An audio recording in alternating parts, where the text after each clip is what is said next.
قرطبي وی دلیل دے پدی بانی چې شرعی اذکار دا نه بدله شرعی اذکار دے بدل کو نو د الله عذاب بد باندې به راځي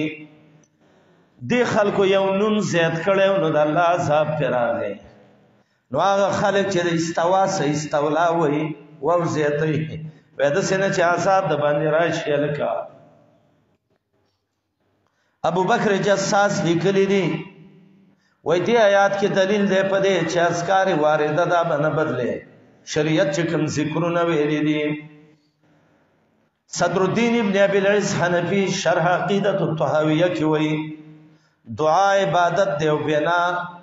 د عبادتو په اتباع باندې ابتداء باندې نه نو دعا کې به الفاظ نه بدله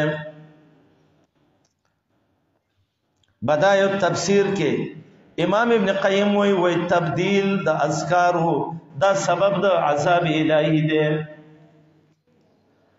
حدیث د براء ابن عازب رضی الله عنه کې راغلیو نبی سلام ته دعا خودلې و چې ودکې نو دا دعا ویوا اللهم انی وجهت وجهي اليك وفوضت امري اليك والجأت ظهري اليك رغبة ورهبة اليك آمنت بكتابك الذي انزلت وبنبيك الذي ارسلت برات وی برادا دعا را تبه وایت یا بل صحابی دی دا صحابی دا دعا چې وینو وبنبيك تچرا ورسید نو وی ویلې وبرسولك الذي ارسلت نبی په څه څه ویو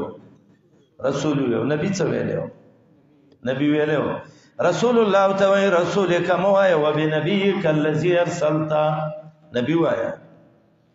سره د دینا چې نبی او رسول اذا اجتمع ابترق و اذا ابترق اجتمع چې یو ذکرال فرق به کې او چې جداو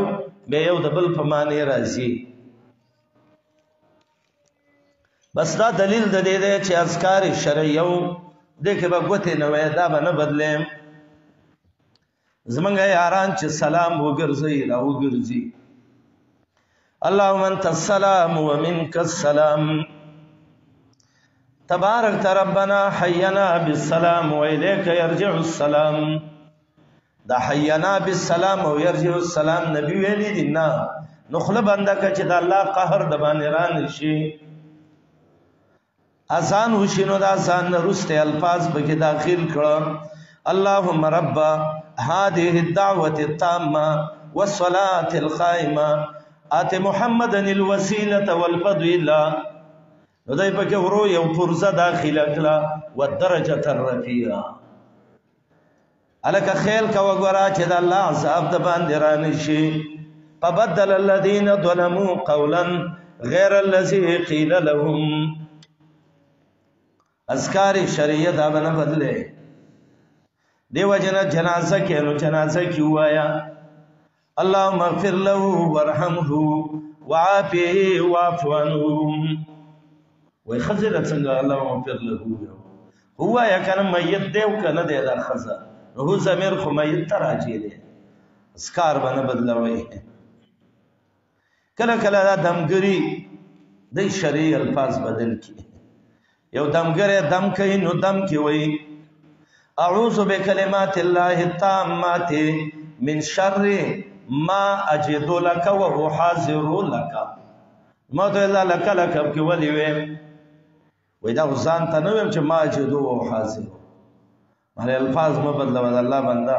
دم څه کې سن چې الله دې دا شکل بدل نکي من شر ما اجد معنا من الشر الذي اجد لك خدا معنا شو کنه الفاظو کې به تغییر نکي چا چې الفاظو کې تغییر کړي د الله عذاب پر راغله دي